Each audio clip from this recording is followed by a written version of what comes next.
Во ова издание на неделна хроника на Прва Скопска, во која ве потсетуваме за актуелните настани, ќе гледате 36% остварување на градскиот буџет за 6 месеци. Иницијативата Го сакам водно порачуваат силно да за гасовод, но не низ водно. Макредули, во Газибаба нема континуирано загадување.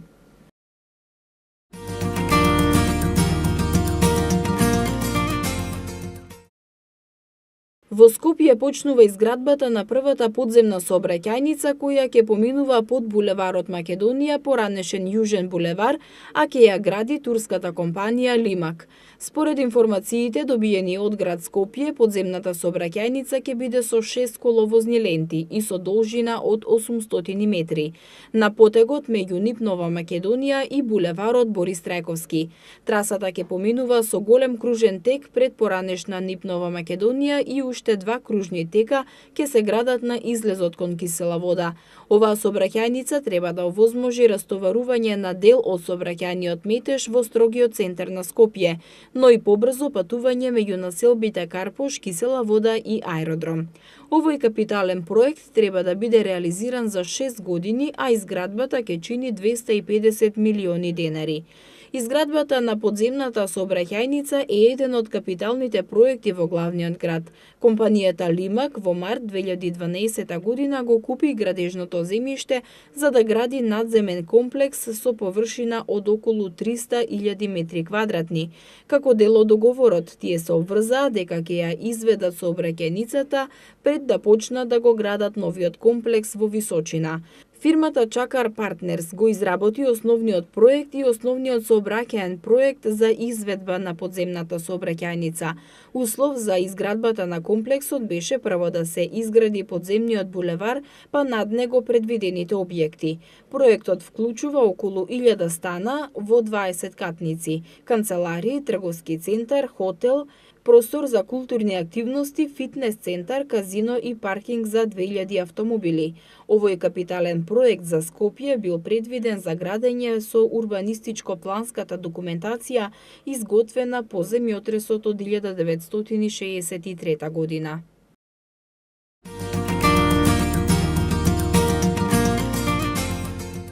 Во Газибаба за жал има компании кои можеби во процесот на производство прават некоја грешка, која инцидентно емитува чад или нешто друго, но континуирано загадување во овој момент нема.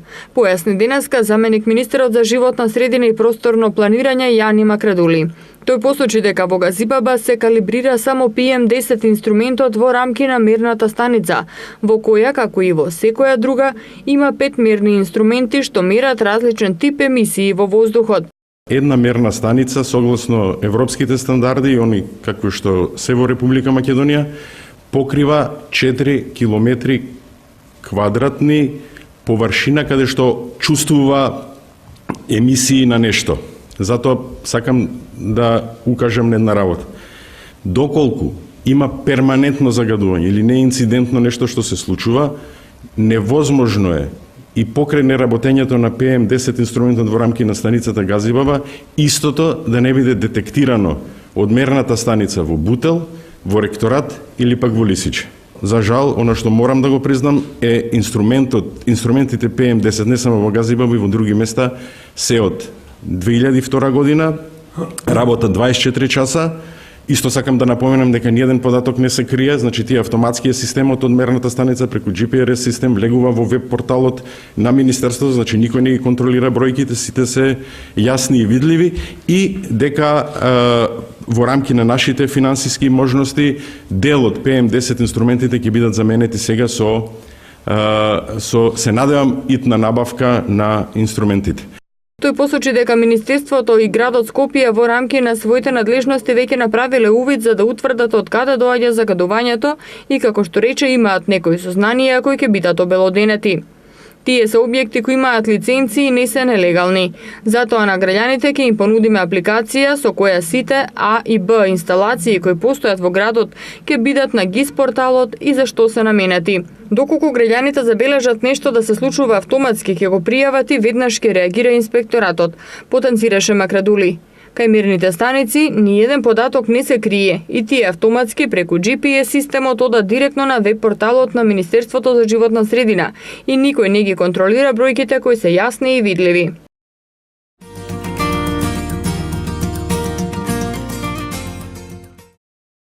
При извршениот инспекцијски надзор во правниот субјект Макстил АД Скопје на 15 август е констатирано дека погонот челичарница е ставен во производствен режим на 10 август. На барање на инспекторот презентирани се резултати од извршените мерења од нова филтер постојка, како и од мерната станица поставена во кругот на детската градинка во населбата Железара. Резултатите од измерените вредности на PM10 честички се во рамки на граничните вредности, соопшти инспекторатот. Дека нема видливи емисии во воздухот е констатирано и при визуелниот надзор во кругот на поранешна Железара, Скопје на 16 август. На 20 август повторно е направен вонреден инспекцијски надзор во кругот на поранешна Железара, при што се посетени сите инсталации кои подлежат под А интегрирана еколошка дозвола. Констатирано е дека Макстил АД Скопје не работи од 23:46 часот на 18 август.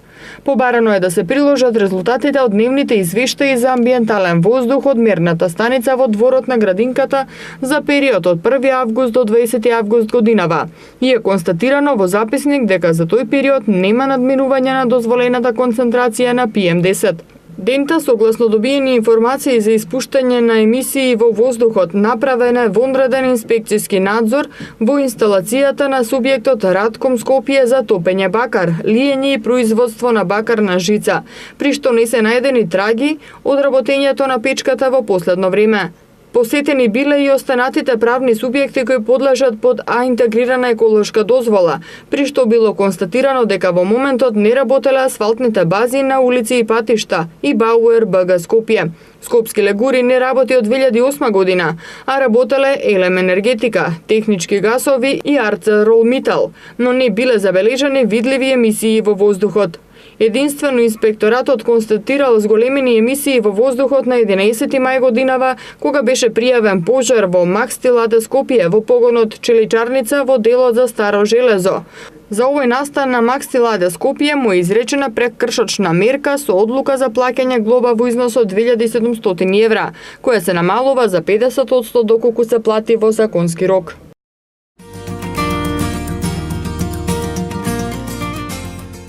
Поврзување на аеродром со ГАЗ-ИПВ преку пробивање булевар низ Керамидница, изградба на тунелите под Кале и Скопје Смарт Сити се само дел од капиталните проекти кои ги најавуваше градоначалникот Петре Шилегов, со кои градот Скопје ќе почне да се менува.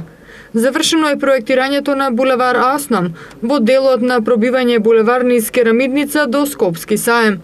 Како што информира градоначалникот Петре Шилегов, се очекува градежните работи во првата фаза која ќе се одвива од мостот Близнак до реката Вардар покрај хотел Русија да започнат во ноември.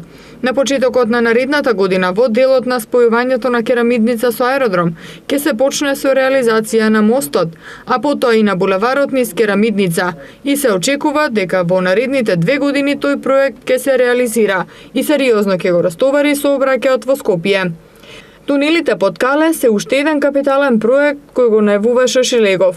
За нив ќе се распише тендер за проектирање со цел Скопје да добие квалитетен документ по основ на кој ќе се градат тие тунели. Рокот кој е предвиден за изработка на проектот е 8 до 10 месеци, што значи дека следната година градот ќе има документ и ќе може да премине на тендер за изградба на тунелите под Кале. Градоначалникот Шилегов посочи дека оваа есен ќе започне јавната набавка на Скопје Смарт Сити и Смарт LED Lighting, со кој градот чекор по чекор ќе почне да се менува. А во моментов се прават и 7 велосипедски патеки кои се очекува до 15 септември да бидат завршени. Шилегов истакнува дека многу средства градот годинава троши за изработка на градежни проекти за реализација на нови сообраќајници, а како градоначалник мора да води сметка за тоа што ќе се случува во нашиот град во наредните 30 години.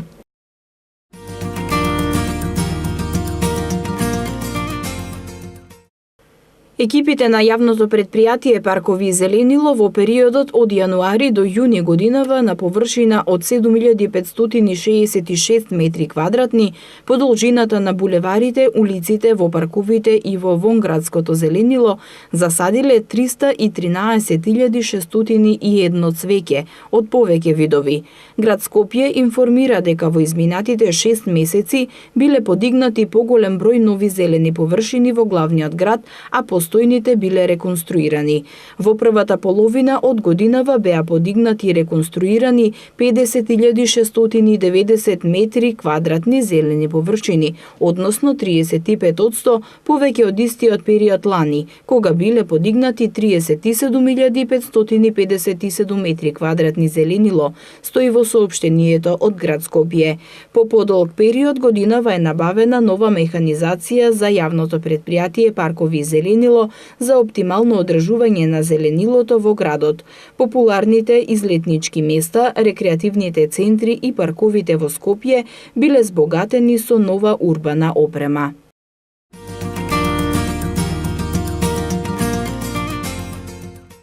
Во топлите летни денови се повеќе граѓани го користат велосипедот како главно превозно средство. Од јавното предпријатие Паркови и зеленило информираа дека се спроведува акција за кастрење на гранките кои се наведнати ниско низ главните велосипедски патеки.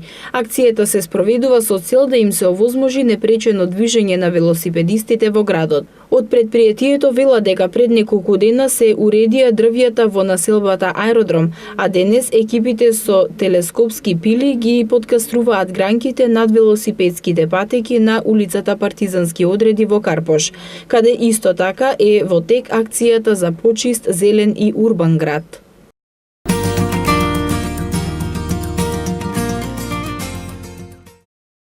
Средствата во износ од 80 милиони денари што владата ги обезбеди за собранието за кампања за референдумот се за пратениците и политичките субјекти кои се избрани на последните парламентарни избори, истакна денеска на пресконференција владиниот портпарол Миле Бошњаковски.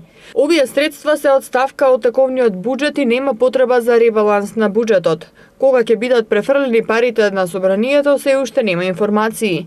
Доколку на крајот на кампањата има непотрошени средства, тие, како што кажа портпаролот на владата, ќе бидат вратени во буџетот на Република Македонија. Исто така на пресконференција тој посочи дека овие средства ќе бидат наменети за медиумски закуп за сите медиуми кои поднале медиумски ценовник до Државната изборна комисија.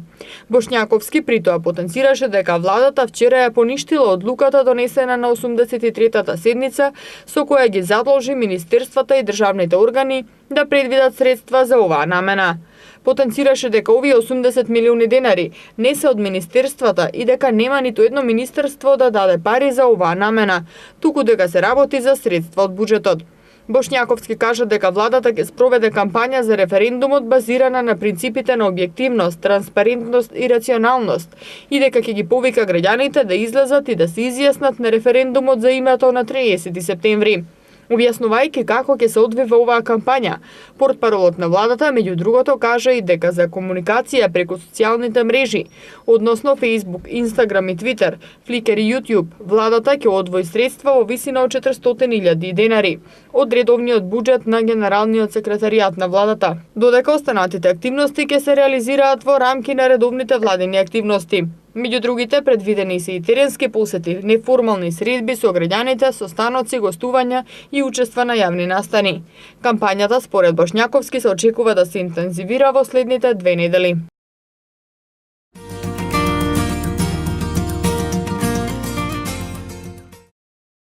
Советниците од Советот на град Скопје денеска неколку сати расправаа за првата точка од дневниот ред, односно за извештаот за извршување на буџетот на град Скопје за 2018 година, за период од 1.1 до 36. Од советничката група на ВМРО ДПМН вела дека Петре Шилегов и градот Скопје демонстрираат неспособности на работа. Градот Скопје останува затрупан во голем број нерешени проблеми и потреби. Од друга страна пак Шилегов вели дека извештаот е во рамки на очекувањата и ја одржува позитивната динамика. Советничката од ВМРО Светлана Коларич Го обвини Шилегов и градот дека не работат ништо и за 6 месеци буџетот е остварен само 36%, а капиталните инвестиции се реализирани само 16%. За 6 месеци буџетот е остварен само 36%, што е помалку од 50%, додека остварените расходи се помали и изнесуваат само 30%. Од структурата на буџетот може да се види дека иако најавуваше нема ништо ново од новиот Луна парк, има 0 денари и за езерото Треска, за кое ветуваше дека истото ќе се ревитализира.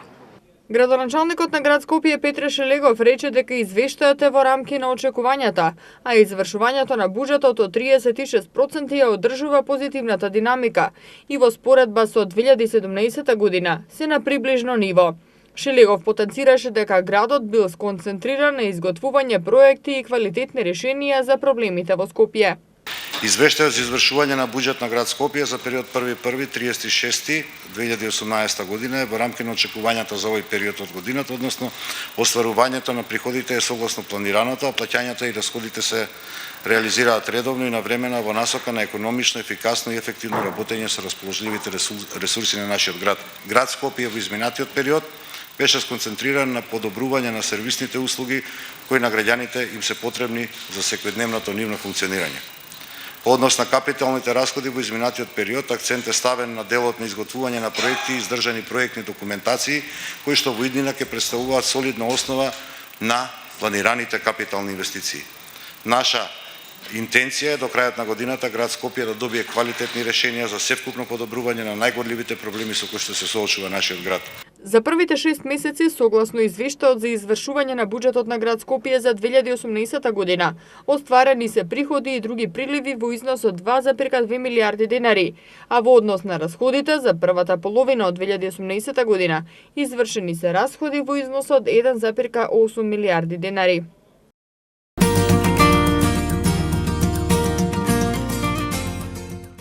Германската амбасада, општина Газибаба и кризниот центар за семејно насилство Надеж потпишаа договор за соработка. Како што информираат од општина Газибаба, со овој договор се поддржува работата на центарот за жени кој се наоѓа во општина Газибаба. Ќе биде набавена нова опрема за нивните потреби, бидејќи веќе постоечката била уништена од поплави кои постојано го зафаќале овој кризен центар. Ќе бидат поставени и нови врати на просториите. Трошоците ќе бидат покриени од страна на германската амбасада. Од Газибаба вела дека градоначалникот Борис Георгиевски посочил за да се намали бројот на жртви на семејно насилство, потребно е сите релевантни институции да се вклучат и заеднички да делуваат. Тој најавил дека општина Газибаба во наредниот период ќе понуди земјиште за изградба на така наречена сигурна куќа, која ќе води целосна грижа за жртвите од семејно насилство. Од кризниот центар Надеж велат дека според резултатите со кои располагаат, има подобрување во законот кој ја третира оваа област, но сепак на терен жртвите се уште се плашат да пријават дека се малтретирани, бидејќи немаат доверба во системот.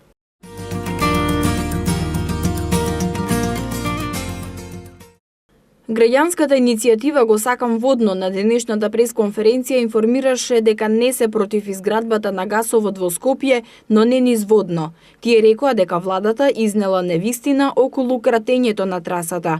Според Андреа Јанков, теренот нема да се врати во првобитната состојба, затоа што мора да остане гол за пристап на возилата, а исто вели дека загадувањето во Скопје нема да се намали со изградбата на овој гасовод низ водно. Овој гасовод не е наменет за Скопје, всушност Скопје има гасовод веќе 20 години, но нема развиена дистрибутивна мрежа. Според него, доведувањето на газ во Скопје и во другите градови ќе се реализира за најмалку 5 години. Ќе се исече шума со површина колку цел булевар Партизански одреди од центар до Влаја. Како смета да ја намала трасата од 25 на 10 метри, кога на снимките од Google се гледа колку не испочитуван работниот појас од 25 метри на други делници, кој на места дури зафаќа и 46 метри ширина. Воопшто не е вистина дека теренот ќе се врати во првобитна состојба и дека после неколку месеци нема да се препознае местото каде поминува гасоводот. Трасата не смее да се пошумува, по кој знае кој пат да повториме. Мора да остане гола за пристап на возила и за да не се оштети самиот гасовод од корењата на дрвјата. Според Татјана Стојановска, алтернативна траса надвор од Водно има и бараат од владата да каже зошто ја одбрале токму оваа. Би сакале и да ни ја презентираат компаративната анализа која што ја споменуваат дека имаат и зошто е токму избрана оваа низводна. Исто така се спомна дека ќе се вкрстела гасоводната траса со главниот извор на водоснабдувањето на Скопје Рашче ако се иде од северната страна, што во никој случај не било препорачливо. Но истовремено кракот за Косово кој што оваа гасоводна траса бака проектирана го има, исто така се вкрстува низ Рашче. Зарем тоа сега не е проблем? Од иницијативата Го сакам Водно порачуваа дека изградбата на гасовод низ Водно не е за сите нас. Изградбата на добро концепирана алтернативна траса надвор од Водно ќе биде за сите нас. Владата на вчерашна седница заклучи мер да продолжи со изградбата на гасовод низ Водно, но го игнорира фактот дека Министерството за животна средина треба допрва да се изјасни дали е потребна нова студија за измените на трасата која што поминува низ Водно. Упорно се става еколошки предзнак на овој проект, а за тој да биде таков треба да исполни одредени критериуми и процедури кои што не биле запазени уште од почетната фаза на планирање.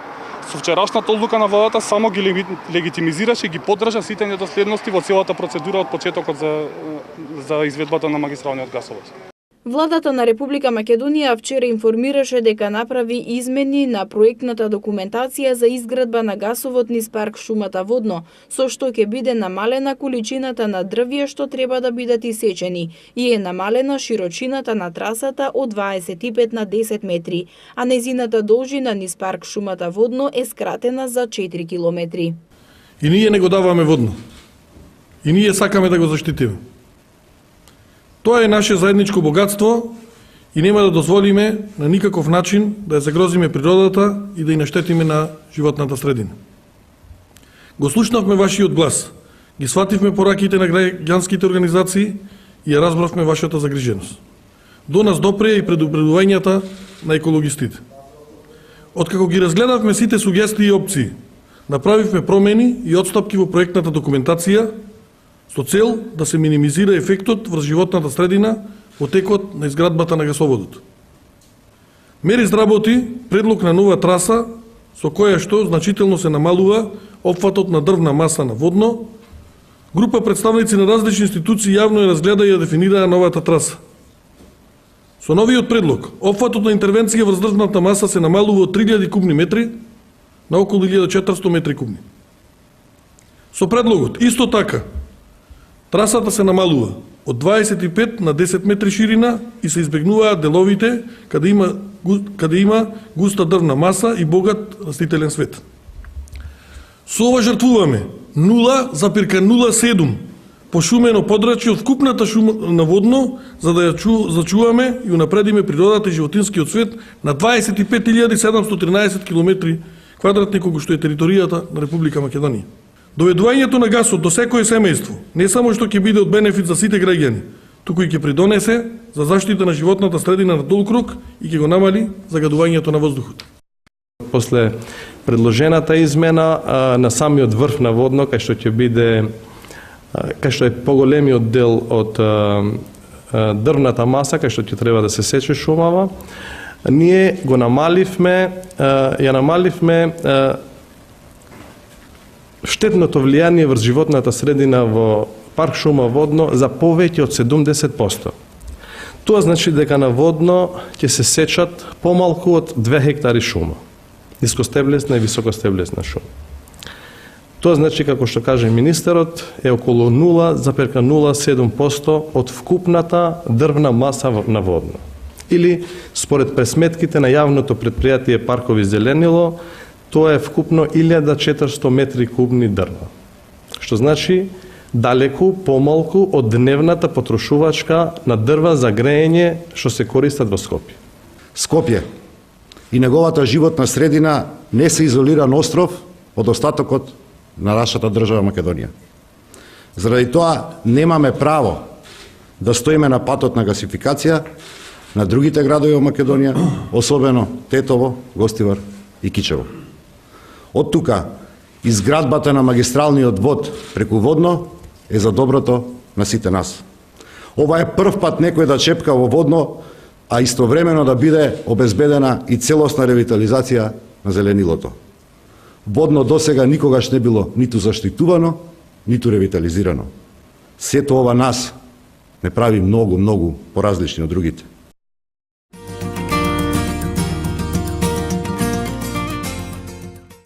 За прв пат оваа година општина Аеродром доделува по 3500 денари за секое прваче. За оваа цел општината има издвоено 2 милиона и 800 илјади денари од сопствениот буџет.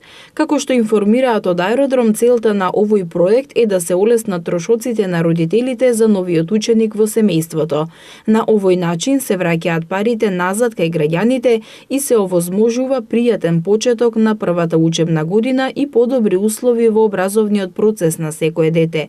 Родителите на сите првачиња запишани во едно од училиштата на територија на општината можат да поднесат барање за еднократна парична помош најдоцна до 31 август оваа година. Образецот за барањето може да се подигне од општината или да се симне од општинската интернет страница aerodrom.gov.mk. Барањата можат да се поднесат во општина Аеродром секој работен ден од 9 до 15 часот во канцеларијата број 19, а исплатата на паричните средства е предвидена околу почетокот на учебната година.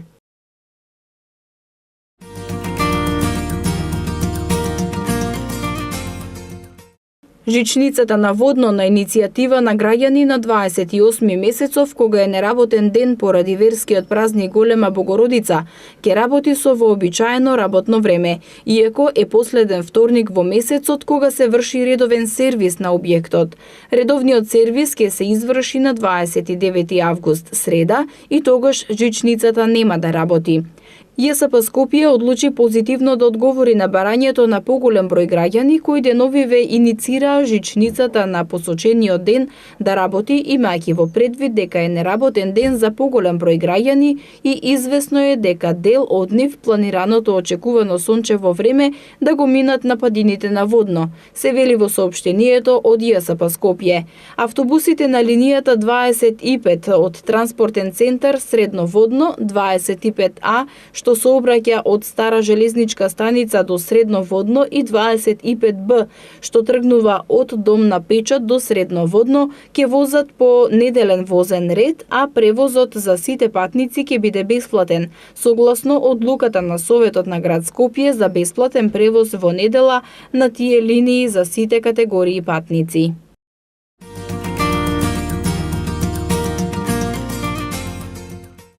Граѓанската платформа Мрдни со прст ги повикува сите граѓани на Република Македонија да се приклучат на акцијата Нахрани 10.000 на станите за сите во нашата заедница од 1 до 100 и Размрдај се, како и фестивалот Акто што се спроведува со поддршка на платформата.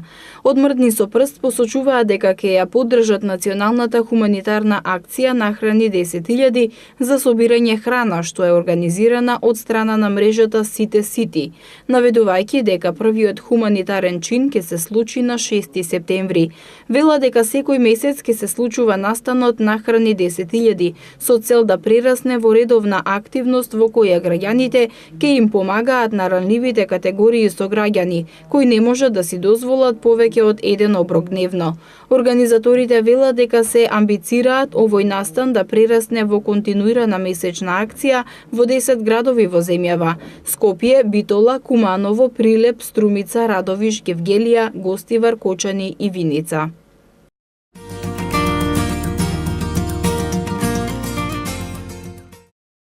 Во општина Ѓорче Петров до крајот на годината ќе бидат асфалтирани 33 улици. 7 од нив се во завршна фаза, а 4 ќе бидат завршени до крајот на месецот, најави денеска градоначалникот Александар Наумовски при посетата на градежните работи заедно со министерот за транспорт и врски Горан Сугарески. Како што најави градоначалникот Наумовски, со асфалтирањето на улиците ќе биде решен горливиот проблем во делот на инфраструктурата што го чувствуваат жителите од од населените места Кисела Јабука, Стопански двор и Волково. Наумовски информираше дека на средбата со министерот Сугарески разговарале за повеќе проекти што ќе се реализираат во оваа општина.